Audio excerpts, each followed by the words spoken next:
여러분, 지금 이 순간 잠깐 눈을 감아 보십시오. 오늘 아침 여러분이 지나온 길을 떠올려 보세요. 아파트 단지 앞 넓은 도로, 지하철역 에스컬레이터, 공항 가는 고속도로, 너무나 당연하게 그 길 위를 걸어왔을 겁니다. 너무 당연해서 한 번도 고마움을 느낀 적이 없을 수도 있습니다. 그런데 말입니다. 그 길이 처음 만들어지던 날, 온 나라가 반대했습니다. 신문은 미쳤다고 했습니다. 전문가들은 불가능하다고 했습니다. 외국에서는 비웃었습니다. 그 길을 만든 사람들이 누구였을까요? 바로 지금 이 영상을 보고 계신 여러분입니다. 여러분의 아버지였고, 여러분의 어머니였고, 젊은 날의 바로 여러분 자신이었습니다. 오늘 저는 그 이야기를 하려 합니다. 아무도 믿지 않았던 그 시절, 그러나 끝내 해내고 말았던 그 세대의 이야기를 지금 세계가 경이로운 눈으로 바라보는 그 기적의 진짜 주인공이 누구였는지를 시작합니다. 1960년대 초반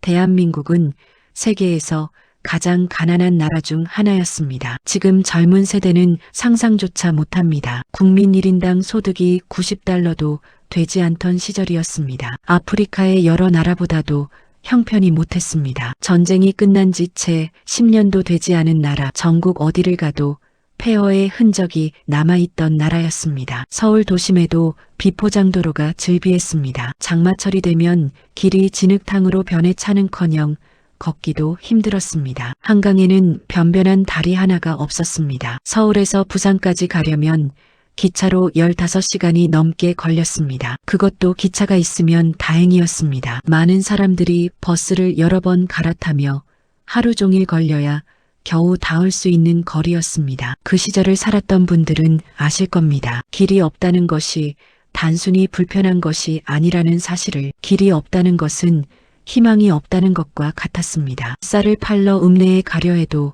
길이 막히면 못 갔습니다. 아이가 아파도 병원까지 데려갈 방법이 없었습니다. 공장에서 물건을 만들어도 한국까지 실어 나를 도리가 없었습니다. 대한민국은 그야말로 다리 하나 없던 나라였습니다. 길 하나 없던 나라였습니다. 그 절망 속에서 누군가 말했습니다. 고속도로를 만들겠다고. 1967년의 일이었습니다. 서울에서 부산까지 428km를 잇는 고속도로를 만들겠다는 계획이 발표됐습니다. 경부고속도로였습니다. 나라 안팎이 발칵 뒤집혔습니다. 당시 야당은 국회에서 강하게 반대했습니다. 예산 낭비라고 했습니다. 가난한 나라가 고속도로는 무슨 고속도로냐고 했습니다. 먹고 살기도 힘든 판에 길을 닦는 게 말이 되느냐고 목소리를 높였습니다. 지식인들도 반대했습니다. 경제성이 없다고 했습니다. 차도 없는 나라에 고속도로가 웬 말이냐고 했습니다. 외국의 반응은 더 냉혹했습니다. 세계은행은 차관 지원을 거절했습니다. 이 나라가 고속도로를 제대로 만들 능력이 없다고 판단했기 때문입니다. 독일의 한 기술 자문단은 보고서에 이렇게 적었습니다. 한국의 현재 기술력과 경제 상황으로는 이 사업의 성공 가능성이 매우 낮다고. 아무도 믿지 않았습니다. 아무도 가능하다고 하지 않았습니다. 그런데 공사는 시작됐습니다. 1968년 2월 첫 삽을 떴습니다. 그날 공사장에 모인 사람들을 한번 상상해 보십시오. 중장비가 변변치 않았습니다. 지금처럼 대형 굴착기가 있는 것도 아니었습니다. 포클레인 한 대가 귀한 자산이었던 시절입니다. 그러니 사람이 해야 했습니다. 사람의 손으로, 사람의 등으로, 사람의 발로 그 길을 만들어야 했습니다. 하루에 10만 명이 넘는 사람들이 공사장에 투입됐습니다. 전국 각지에서 온 노동자들이었습니다. 농사일이 없는 겨울에 돈을 벌러 나온 농민들이었습니다. 제대 후 일자리를 찾던 젊은이들이었습니다. 가족을 먹여 살려야 했던 가장들이었습니다. 그분들이 무엇을 들고 일했는지 아십니까? 삽이었습니다. 곡괭이였습니다. 지게였습니다. 손수레였습니다. 그것이 전부였습니다. 산을 깎아야 했습니다. 화약으로 바위를 부수고 그 돌덩이를 사람의 손으로 하나하나 치웠습니다. 계곡을 메워야 했습니다. 흙을 지게에 지고 날라 산과 산 사이를 이어야 했습니다. 여름에는 뙤약볕 아래서, 겨울에는 손이 얼어붙는 추위 속에서 그 일을 했습니다. 밥은 제대로 먹지 못했습니다. 숙소라고 해봤자 비바람만 겨우 막는 가건물이었습니다. 안전장비는 거의 없었습니다. 사고가 났습니다. 아까운 목숨들이 그 공사 현장에서 쓰러졌습니다. 경부고속도로 공사 기간 중 목숨을 잃은 분이 공식 기록으로만 77명이었습니다. 부상자는 셀 수 없이 많았습니다. 그분들의 이름을 지금 우리는 얼마나 기억하고 있을까요? 그래도 사람들은 이랬습니다. 왜였을까요? 강요받아서였을까요? 돈이 많아서였을까요? 아닙니다. 그 현장에서 일했던 분들의 이야기를 들어보면 공통된 말이 있습니다. 우리가 잘 살아야 한다는 생각, 우리 자식들은 나보다 나은 세상에서 살아야 한다는 생각이 있었다고 합니다. 배움은 없었을지 몰라도, 가진 것은 없었을지 몰라도 그 마음만큼은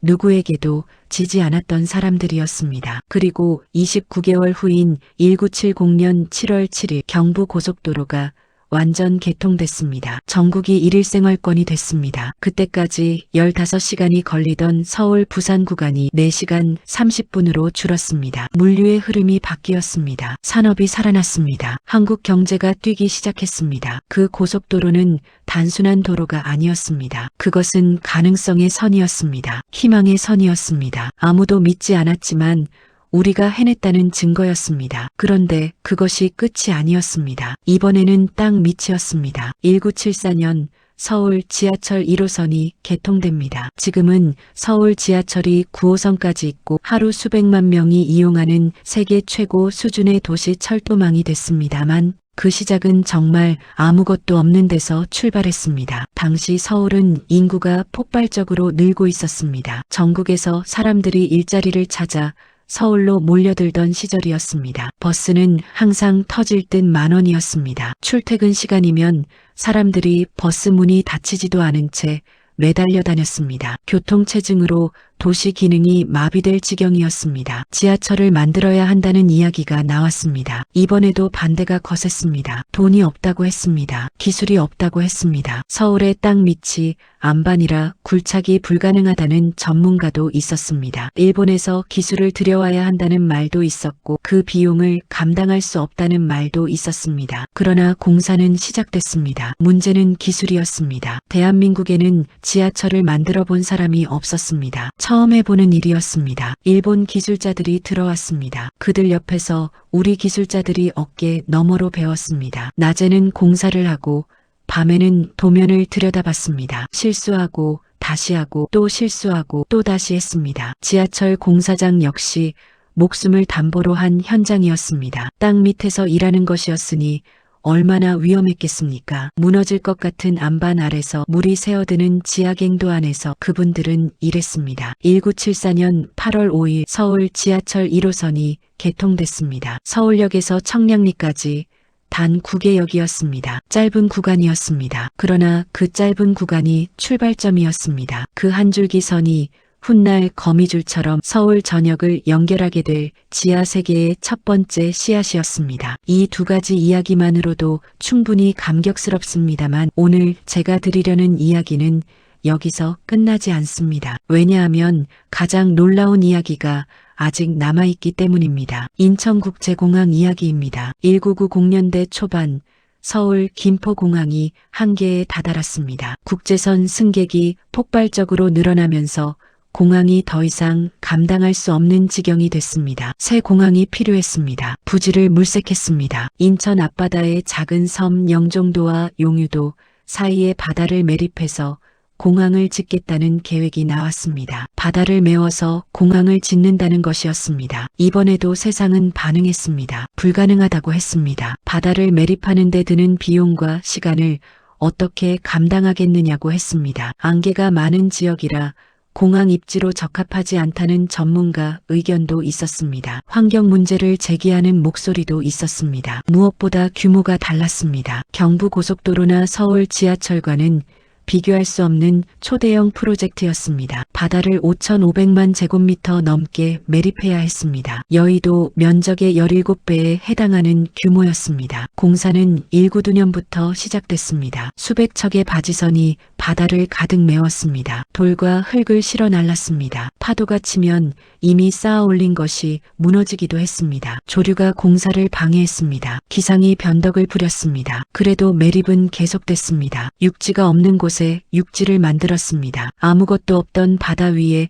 활주로가 생겨났습니다. 터미널이 올라갔습니다. 도로가 깔렸습니다. 2001년 3월 29일 인천국제공항이 개항했습니다. 개항 첫날을 기억하시는 분 계십니까? 그날 공항에 가본 분들은 입을 다물지 못했다고 합니다. 천장 높은 유리 건물, 넓고 깨끗한 청사, 세련된 시설들, 선진국 공항과 비교해도 전혀 손색이 없는, 아니 어쩌면 더 나은 공항이 거기에 있었습니다. 그런데 세상은 아직 몰랐습니다. 인천공항이 얼마나 대단한 공항이 될지를. 2002년부터 인천공항은 국제공항협의회의 공항서비스 평가에서 최우수 공항으로 선정되기 시작했습니다. 그리고 이후 12년 연속으로 세계 최우수 공항 자리를 지켰습니다. 전 세계 2,000여 개 공항 중에서 매년 1위를 차지했습니다. 독일 프랑크푸르트 공항이 못했습니다. 영국 히스로 공항이 못했습니다. 미국 그 어떤 공항도 인천공항을 이기지 못했습니다. 바다 위에 세운 공항이 세계 최고가 됐습니다. 잠깐 숨을 고르겠습니다. 지금까지 세 가지 이야기를 했습니다. 경부고속도로, 서울 지하철, 인천국제공항. 이 세 가지를 만든 세대가 누구입니까? 일제강점기의 상처를 안고 태어난 세대입니다. 전쟁의 폐허 속에서 유년 시절을 보낸 세대입니다. 가난이 당연했던 시절에 청춘을 보낸 세대입니다. 그 세대가 다리를 놓았습니다. 터널을 뚫었습니다. 하늘길을 열었습니다. 맨손으로, 곡괭이 하나로, 지게 하나로 이 나라의 뼈대를 세웠습니다. 그런데 우리는 그 세대를 얼마나 알고 있을까요? 그 수고를 얼마나 기억하고 있을까요? 오늘 이 이야기를 보고 계신 여러분, 지금 어떤 마음이 드십니까? 혹시 젊은 날의 당신 모습이 떠오르십니까? 혹시 돌아가신 아버지의 모습이 보이십니까? 혹시 고생하셨던 어머니의 손이 생각나십니까? 그 기억을 잠깐 붙들고 계십시오. 이야기는 계속됩니다. 다시 1960년대로 돌아가겠습니다. 경부고속도로 공사가 한창이던 그 시절, 전국 각지에서 온 노동자들의 삶은 어떠했을까요? 충청도 어느 산골에서 왔다는 한 노인의 회고입니다. 그분은 당시 25살이었다고 합니다. 농사만 지어서는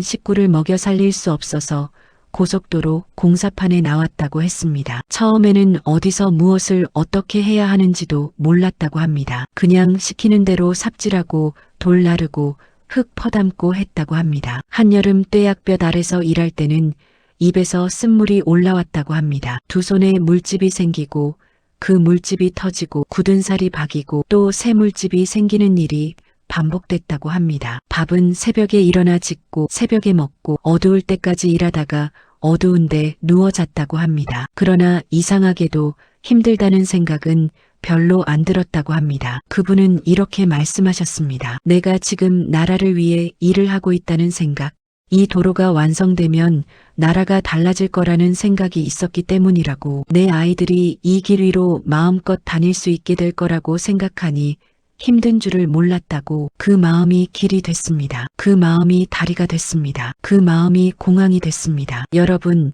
우리가 오늘 당연하게 누리는 것들 뒤에는 그런 마음들이 쌓여 있습니다. 아침에 지하철을 타는 그 순간, 누군가가 땅 밑 어두운 갱도 속에서 안반을 뚫던 그 순간들이 있었습니다. 고속도로를 달리는 그 순간, 누군가가 한여름 떼약볕 아래서 삽질하던 그 순간들이 있었습니다. 공항에서 해외로 날아오르는 그 순간, 누군가가 차가운 바닷바람을 맞으며 바지선 위에서 일하던 그 순간들이 있었습니다. 그 순간들이 지금 이 순간을 만들었습니다. 그것을 기억하자는 이야기입니다. 그것을 자랑스러워하자는 이야기입니다. 왜냐하면 그 이야기의 주인공이 바로 우리이기 때문입니다. 바로 여러분의 세대이기 때문입니다. 잠시 숫자 이야기를 하겠습니다. 1950년 한국의 국민 1인당 소득은 미국의 23분의 1이었습니다. 필리핀의 절반 수준이었습니다. 가나보다 낮았습니다. 그런데 2020년 한국의 국민 1인당 소득은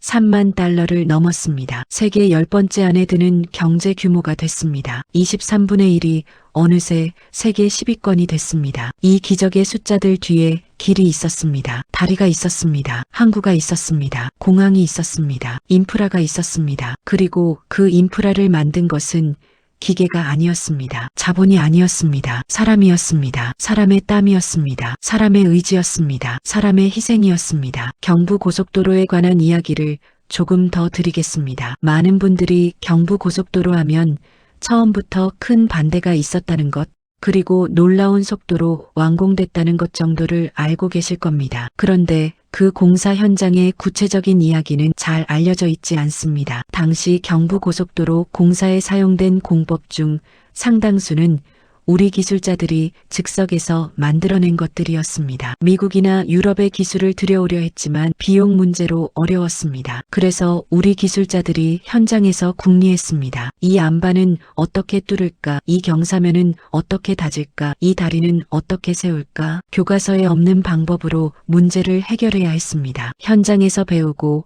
현장에서 생각하고, 현장에서 해답을 찾았습니다. 그렇게 29개월 만에 428km의 길이 완성됐습니다. 당초 예상보다 빠른 완공이었습니다. 당초 예산보다 효율적인 공사였습니다. 나중에 외국 도로 공학자들이 이 공사의 기록을 보고 믿기 어렵다는 반응을 보였다고 합니다. 그 짧은 기간에 그 적은 장비로 그 긴 도로를 완성했다는 것이 도저히 납득이 되지 않는다고 했습니다. 그러나 그것이 사실이었습니다. 그것이 현실이었습니다. 그것이 그 세대가 이루어낸 일이었습니다. 서울 지하철 이야기를 좀 더 깊이 들어가 보겠습니다. 1972년 지하철 공사 계획이 발표됐을 때 서울 시민들의 반응은 복잡했습니다. 기대와 의심이 뒤섞여 있었습니다. 지하철이 무엇인지 직접 본 사람이 드물었던 시절이었습니다. 일본이나 미국에 다녀온 사람들이 그 신기한 경험을 이야기로 전해줄 뿐이었습니다. 땅 밑으로 기차가 다닌다는 것 자체가 많은 사람들에게는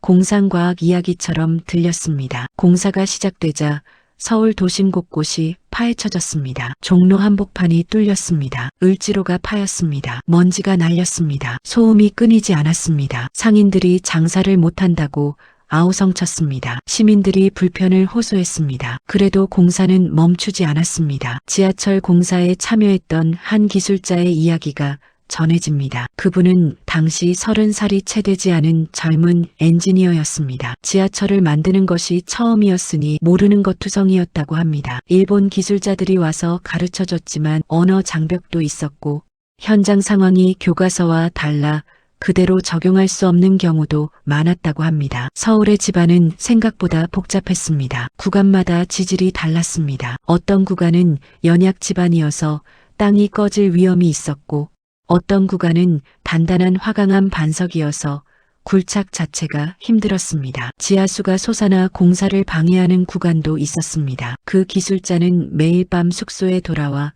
그날의 문제를 공책에 적었다고 합니다. 그리고 어떻게 해결할지 혼자 궁리했다고 합니다. 다음 날 아침 현장에 나가 시도해보고 안 되면 또 다른 방법을 생각했다고 합니다. 그렇게 쌓인 공책이 수십 권이었다고 합니다. 그 공책들이 나중에 한국 지하철 공학의 기초가 됐습니다. 맨 땅에서 만들어낸 우리만의 기술이 됐습니다. 1974년 8월 5일 지하철 1호선 개통식이 열렸습니다. 그날 서울역 지하 승강장에 처음 내려가 본 사람들의 표정을 상상해 보십시오. 신기하고 놀랍고 어리둥절한 그 표정들을 난생 처음 보는 공간, 난생 처음 들어보는 전동차 소리, 난생 처음 느끼는 공기의 흐름. 노인들은 손자 손녀의 손을 꼭 쥐고 내려갔다고 합니다. 아이들은 눈이 동그래져서 사방을 두리번거렸다고 합니다. 어른들은 말없이 서서 달려오는 전동차를 바라봤다고 합니다. 그 자리에 있었던 분들 기억하십니까? 혹시 그날 처음 지하철을 탔던 기억이 있으신 분 계십니까? 그것이 시작이었습니다. 그 한 줄기 선이 오늘날 국외 노선으로 뻗어났습니다. 서울 어디서나 30분 안에 닿을 수 있는 세계 최고의 도시철도 시스템이 됐습니다. 2024년 기준으로 서울 지하철의 하루 이용객은 평균 550만 명이 넘습니다. 런던 지하철의 2배가 넘는 숫자입니다. 파리 지하철보다 많습니다. 뉴욕 지하철보다 많습니다. 그리고 무엇보다도 정시율과 청결도와 안전성에서 세계 최고 수준을 유지하고 있습니다. 그 첫 번째 전동차가 달리던 그날부터 지금 이 순간까지 이제 인천공항 이야기를 좀 더 깊이 들어가겠습니다. 인천공항이 세계 최고 공항이 된 것이 그냥 된 것이 아닙니다. 처음 설계 단계부터 그 목표를 세웠고 그 목표를 향해 모든 것을 맞춰갔습니다. 처음 공항 건설을 준비하던 팀이 세계 여러 나라 공항을 직접 다니며 조사했습니다. 좋은 것은 배우고 나쁜 것은 피했습니다. 승객 동선을 어떻게 하면 편하게 만들 수 있을지, 수화물 처리를 어떻게 하면 빠르게 할 수 있을지, 면세 구역을 어떻게 배치하면 쾌적할지 하나하나 연구했습니다. 그리고 한 가지 원칙을 세웠습니다. 이 공항은 처음 와보는 외국인도 헷갈리지 않아야 한다는 원칙이었습니다. 표지판 하나, 동선 하나를 설계할 때 그 원칙을 지켰습니다. 개항 후 얼마 지나지 않아 외국 항공사 직원들 사이에서 소문이 돌기 시작했습니다. 인천공항이 일하기 좋은 공항이라고, 승객 응대가 쉬운 공항이라고, 무엇보다 승객들이 잘 만족해하는 공항이라고 그 소문이 평가로 이어졌습니다. 그 평가가 세계 1위로 이어졌습니다. 그런데 말입니다. 여기서 한 가지 덧붙여야 할 이야기가 있습니다. 인천공항의 세계 최고 평가 뒤에는 사람이 있습니다. 시설이 아무리 좋아도 사람이 받쳐주지 않으면 의미가 없습니다. 인천공항에서 일하는 직원들, 청소부터 안내까지, 수화물 처리부터 출입국 심사까지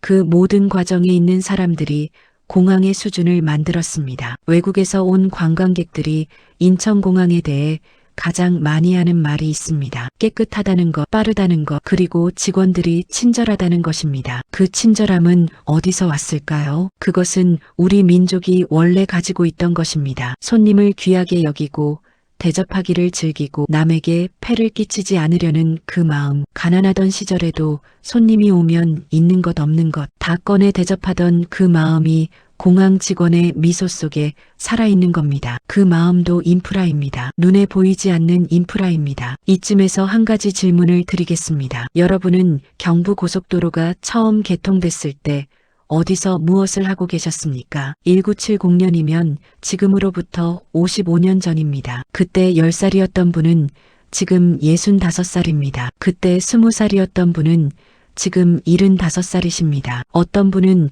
그 공사 현장에 계셨을 수 있습니다. 어떤 분은 개통 첫날 그 도로 위를 달렸을 수 있습니다. 어떤 분은 어린 시절 부모님 손에 이끌려 처음으로 고속도로를 달려봤던 기억이 있을 수 있습니다. 지하철 개통은 1974년입니다. 그때 20살이었던 분은 지금 70살입니다. 처음으로 지하철을 탔던 그날의 느낌이 혹시 아직 기억나십니까? 계단을 내려가던 그 느낌, 처음으로 전동차 바람을 얼굴에 맞던 그 느낌, 그 기억들이 역사입니다. 그 기억들이 증거입니다. 여러분이 살아온 삶 자체가 이 나라가 어떻게 변해왔는지를 보여주는 살아있는 기록입니다. 다시 이야기로 돌아오겠습니다. 경부고속도로가 개통된 후 우리나라에 어떤 변화가 왔는지 이야기하겠습니다. 가장 먼저 변한 것은 물류였습니다. 서울에서 만든 공산품이 부산 항구까지 하루 안에 닿을 수 있게 됐습니다. 경상도 농산물이 서울시장에 신선하게 공급될 수 있게 됐습니다. 공장을 지을 수 있는 지역이 넓어졌습니다. 서울 인근이 아니어도 고속도로 옆이면 공장을 세울 수 있게 됐습니다. 구미, 대전, 대구, 부산을 잇는 산업벨트가 형성되기 시작했습니다. 그 길 위를 달리는 트럭들이 한국 경제의 혈관이 됐습니다. 1970년대 한국의 고도성장, 소위 한강의 기적이라 불리는 그 경제성장의 물리적 기반이 경부고속도로였습니다. 자본도 중요했고 인력도 중요했고 정책도 중요했지만 그 모든 것이 실제로 작동할 수 있게 만든 것은 길이었습니다. 길이 없으면 아무것도 움직이지 않습니다. 길이 있어야 사람이 움직이고 사람이 움직여야 물건이 움직이고 물건이 움직여야 경제가 움직입니다. 그 길을 만든 것이 여러분의 세대입니다. 서울 지하철이 도시에 가져온 변화는 또 달랐습니다. 지하철이 생기기 전까지 서울에서 직장 생활을 한다는 것은 집이 직장 가까이 있어야 한다는 것을 의미했습니다. 교통이 너무 불편해서 멀리서 출퇴근하는 것 자체가 불가능했기 때문입니다. 그러나 지하철이 생기면서 서울이 넓어졌습니다. 강북에서 강남으로, 동쪽에서 서쪽으로 사람들이 자유롭게 이동할 수 있게 됐습니다. 새로운 동네가 개발됐습니다. 강남이 개발될 수 있었던 것에도 지하철이 큰 역할을 했습니다. 학교도 넓어졌습니다. 지하철이 없었다면 자기 동네 학교밖에 다닐 수 없었겠지만 지하철이 생기면서 서울 어디에 있는 학교든 다닐 수 있게 됐습니다. 도서관이 가까워졌습니다. 병원이 가까워졌습니다. 문화공간이 가까워졌습니다. 지하철 한 줄기가 서울 사람들의 삶 전체를 바꿨습니다. 이쯤에서 한 분의 이야기를 소개하겠습니다. 경기도 어느 마을에 사시는 78살 할머니의 이야기입니다. 그 할머니는 젊은 시절 서울 청계천 근처 봉제 공장에서 일했다고 합니다. 새벽 5시에 일어나 버스를 2번 갈아타고 공장에 가서 밤 10시가 넘어서야 집에 돌아오는 생활을 수년 동안 했다고 합니다. 그러다 지하철이 생겼습니다. 할머니는 처음 지하철을 탔던 날을 아직도 기억한다고 합니다. 무섭기도 하고 신기하기도 했다고 합니다. 땅 밑으로 내려가는데 발이 떨렸다고 합니다. 그런데 전동차가 달리기 시작하니까 얼마나 빠른지 믿기지 않았다고 합니다. 무엇보다 앉아서 갈 수 있었다는 게 좋았다고 합니다. 버스는 항상 10,000원이어서 서서 가야 했는데 지하철은 자리도 있고 흔들리지도 않고 제 시간에 갔다고 합니다. 그 할머니는 말씀하셨습니다. 그때 지하철이 생기지 않았더라면 나는 지금 어떻게 살고 있었을까 모르겠다고. 내 삶을 바꾼 것이 많지만 지하철만큼 직접적으로 바꾼 것은 없다고. 그 할머니 한 분의 이야기가 수백만 명의 이야기입니다. 이제 인프라 이야기를 잠시 멈추고 조금 다른 시각으로 바라보겠습니다. 우리는 지금 이 이야기를 자랑스러움으로 듣고 있습니다. 그런데 이 이야기를 만든 사람들, 그 현장에서 일했던 분들은 자신들이 역사를 만들고 있다는 생각을 했을까요? 아마 아니었을 겁니다. 그분들은 그냥 일했습니다. 먹고 살기 위해, 가족을 위해, 오늘 하루를 살아내기 위해 일했습니다. 자신이 대단한 일을 하고 있다는 생각보다는 그냥 시키는 대로 내가 할 수 있는 만큼 최선을 다해 일했을 겁니다. 그것이 오히려 더 대단한 것입니다. 위대한 일을 하겠다는 각오 없이 그냥 하루하루 최선을 다해 살아낸 평범한 사람들의 땀이 모여 위대한 결과가 됐습니다. 이것이 그 세대의 본질입니다. 조용하고 묵묵하고 불평 없이 포기 없이 앞으로만 걸어간 사람들. 1980년대에 들어서면서 한국의 인프라는 더욱 빠르게 확장됩니다. 항만이 발전했습니다. 부산항이 세계적인 컨테이너 항구로 성장했습니다. 지금 부산항은 세계 6대 컨테이너 항구 중 하나입니다. 하루에도 수많은 화물선들이 들어오고 나가며 세계 각지와 한국을 연결합니다. 그 항구를 만든 것도 사람이었습니다. 바다와 싸우며 거센 파도를 버텨가며 방파제를 쌓고 부두를 만든 것도 사람의 손이었습니다. 발전소도 지었습니다. 댐도 만들었습니다. 소양강댐은 1987년에 완공됐습니다. 동양 최대의 사력댐이었습니다. 그 댐이 수도권에 물을 공급하고 전력을 만들었습니다. 통신망도 깔았습니다. 전국 방방곡곡에 전화선이 들어갔습니다. 산골 마을까지 전화가 연결됐습니다. 나중에 그 통신망이 인터넷 인프라의 기초가 됐습니다. 이 모든 것이 한 세대의 시간 안에 이루어졌습니다. 보통 나라에서 100년에 걸쳐 이룰 것들을 30년 안에 이루었습니다. 그러면 지금 세계는 이것을 어떻게 바라볼까요? 경제학자들은 한국의 인프라 발전을 개발도상국 성공 모델의 핵심으로 꼽습니다. 아프리카, 동남아시아, 중앙아시아의 여러 나라들이 한국에 와서 배워갑니다. 어떻게 이렇게 빠르게, 이렇게 넓게, 이렇게 효율적으로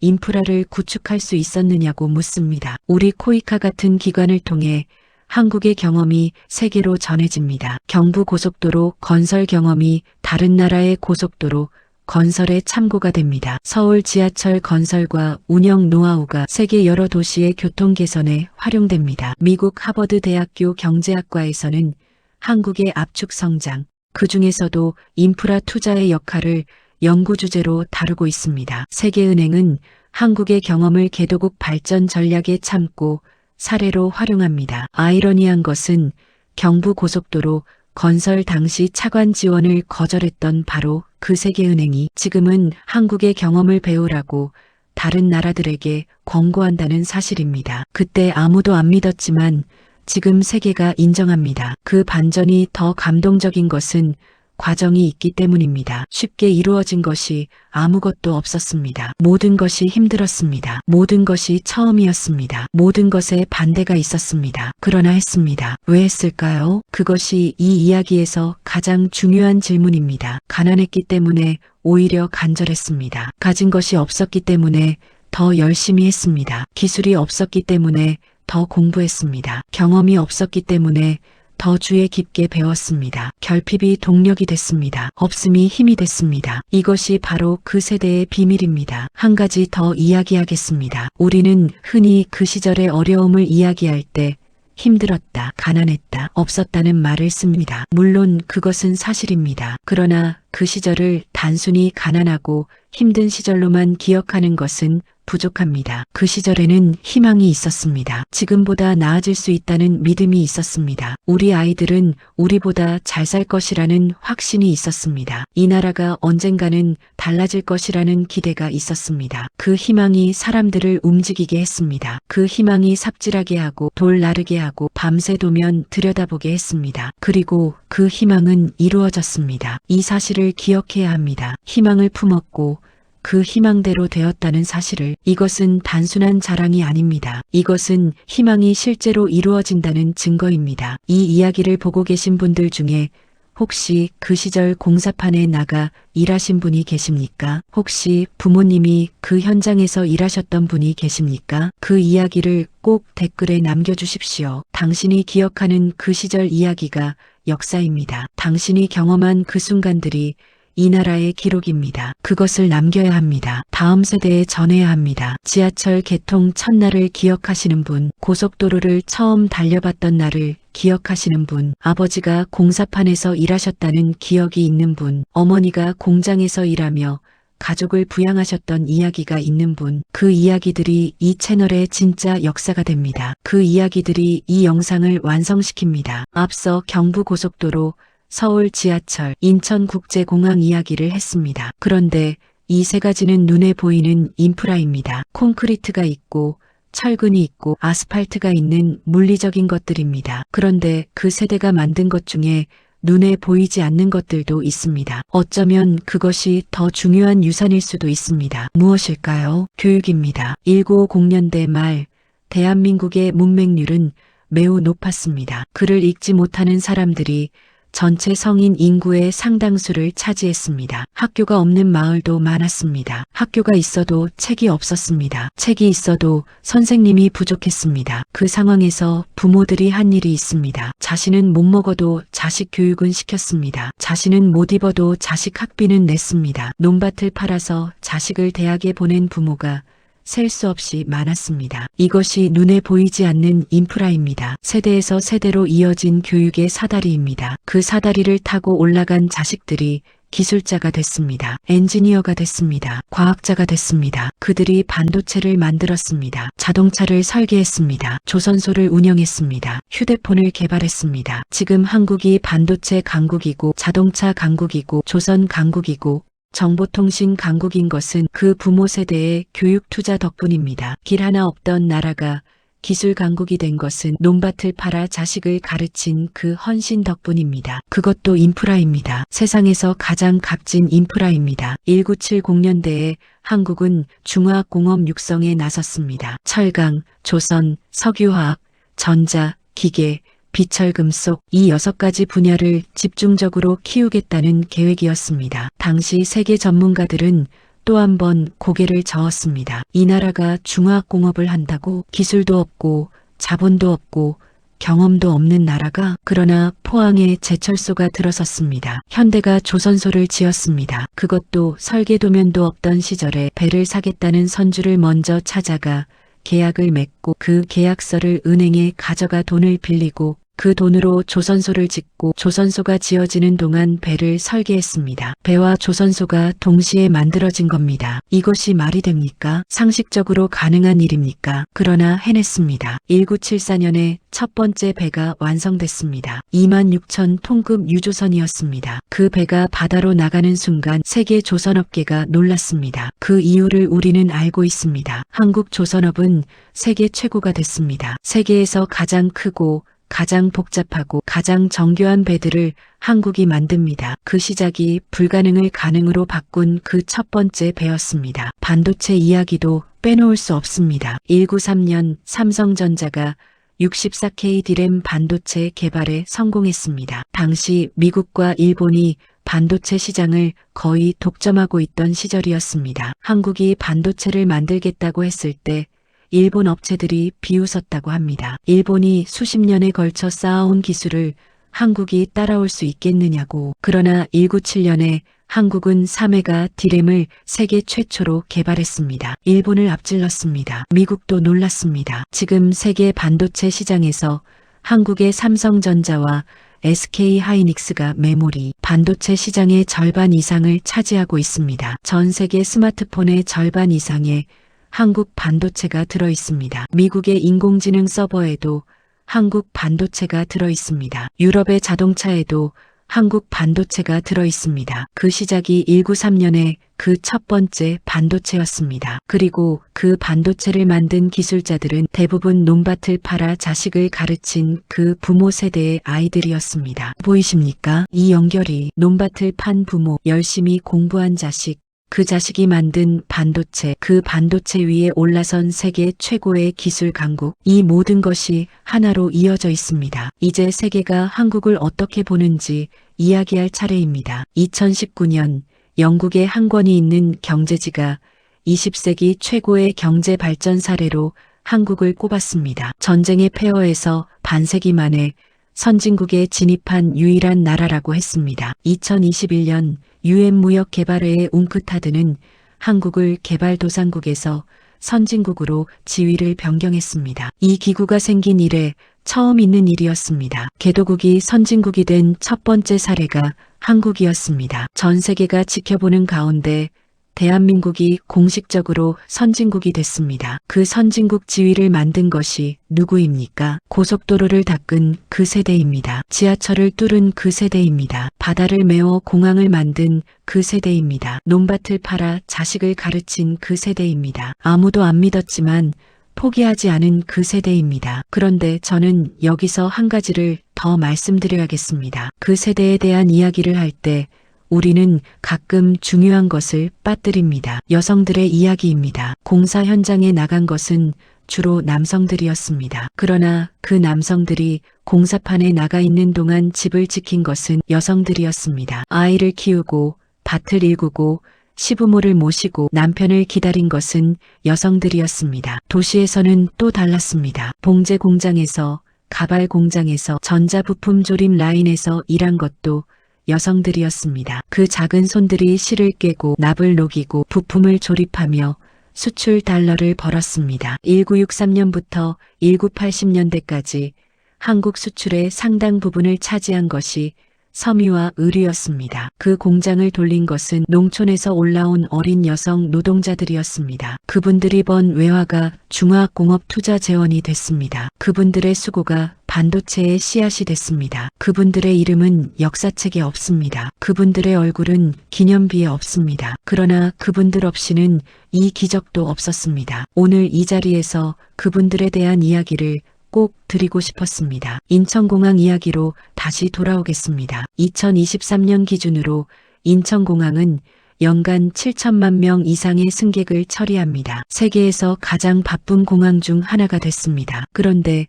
인천공항의 진짜 자랑은 숫자가 아닙니다. 한 번은 이런 일이 있었다고 합니다. 외국의 한 공항 전문가가 인천공항을 방문 조사하러 왔습니다. 그는 세계 여러 공항을 평가해온 베테랑이었습니다. 인천공항을 둘러보고 나서 그가 한 말이 있습니다. 이 공항에서는 공항이 사람을 위해 존재한다는 것이 느껴진다고 했습니다. 공항이 사람을 위해 존재한다는 것. 이 말이 무슨 뜻일까요? 공항은 원래 비행기를 위한 곳입니다. 활주로가 있고 경납고가 있고 관제탑이 있고 그 모든 것이 비행기 운항을 위한 것입니다. 그런데 인천공항은 그 안에서 사람이 편하도록, 사람이 즐겁도록, 사람이 쉬도록 설계됐다는 겁니다. 그것이 세계 최고의 비결이었습니다. 사람을 먼저 생각하는 마음, 그 마음이 공항에 깃들어 있었습니다. 그 마음은 어디서 왔을까요? 손님이 오면 내가 먹던 것을 먼저 내어주던 그 마음에서 왔습니다. 남 앞에서 불편을 주지 않으려는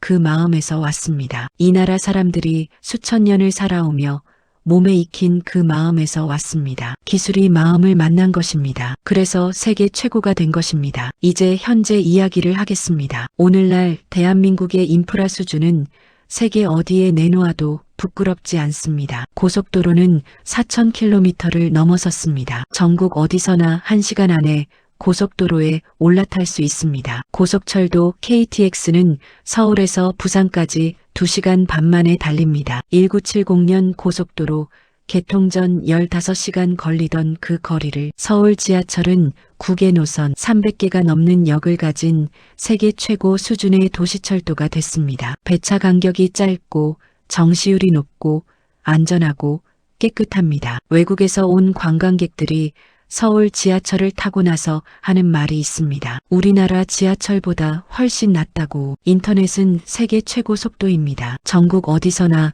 초고속 인터넷이 됩니다. 농촌 마을 경로당에서도 인터넷을 씁니다. 이것도 공짜로 된 것이 아닙니다. 1990년대 말부터 전국에 광 케이블을 까는 공사가 시작됐습니다. 그 공사를 한 사람들도 있었습니다. 전봇대를 세우고 땅을 파고 케이블을 깐 사람들이 있었습니다. 모든 것에 사람이 있었습니다. 지금 이 순간 이 영상을 보고 계신 여러분께 드리고 싶은 말이 있습니다. 여러분의 세대가 만든 것들이 지금 이 나라를 떠받치고 있습니다. 여러분이 젊은 날 흘린 땀이 지금 이 나라의 기초가 됐습니다. 여러분이 참고 견딘 그 시간들이 지금 이 나라의 뼈대가 됐습니다. 여러분이 포기하지 않은 그 의지가 지금 이 나라의 자부심이 됐습니다. 누가 그것을 알아주지 않아도, 누가 그것을 기억하지 않아도 그것은 사실입니다. 도로는 거짓말을 하지 않습니다. 땅 밑을 달리는 전철은 거짓말을 하지 않습니다. 하늘 위로 날아오르는 비행기는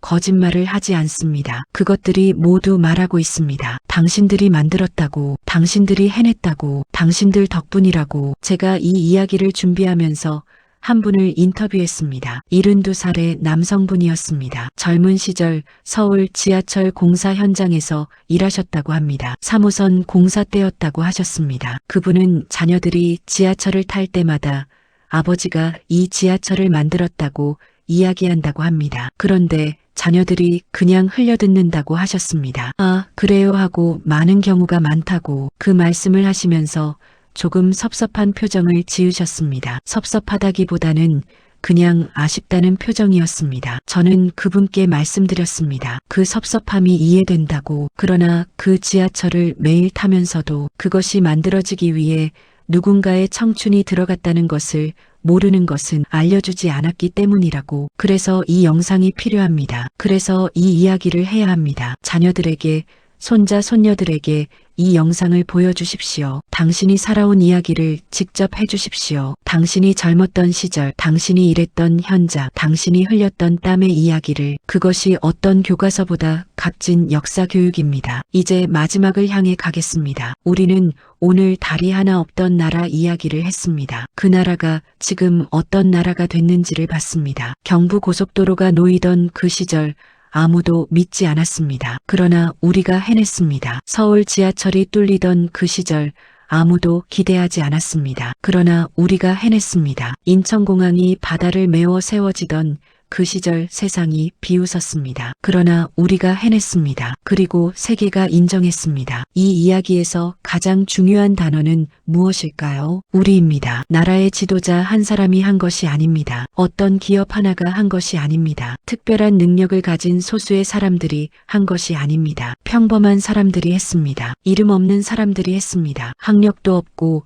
자본도 없고 기술도 없던 사람들이 했습니다. 그 평범한 사람들이 모여서 비범한 일을 해냈습니다. 그것이 이 나라의 저력입니다. 그것이 이 민족의 힘입니다. 마지막으로 한 가지 이야기를 드리겠습니다. 얼마 전 한 외국 기자가 한국에 와서 기사를 썼습니다. 50년 전과 지금의 한국을 비교하는 기사였습니다. 그 기사에서 그 기자는 이런 말을 남겼습니다. 한국을 이해하려면 한국 노인들의 눈을 봐야 한다고. 그 눈 속에는 우리가 경험하지 못한 것들이 담겨 있다고. 폐허에서 시작해서 선진국을 만든 그 경험이 담겨 있다고. 그 눈이 이 나라의 진짜 역사책이라고. 그 말이 맞습니다. 지금 이 영상을 보고 계신 여러분의 눈 속에 이 나라의 진짜 역사가 있습니다. 주름진 손 안에, 굽은 허리 안에, 50년을 살아온 기억 안에 이 나라의 진짜 기록이 있습니다. 그것을 잊지 마십시오. 그것을 부끄러워하지 마십시오. 그것을 자랑스러워하십시오. 왜냐하면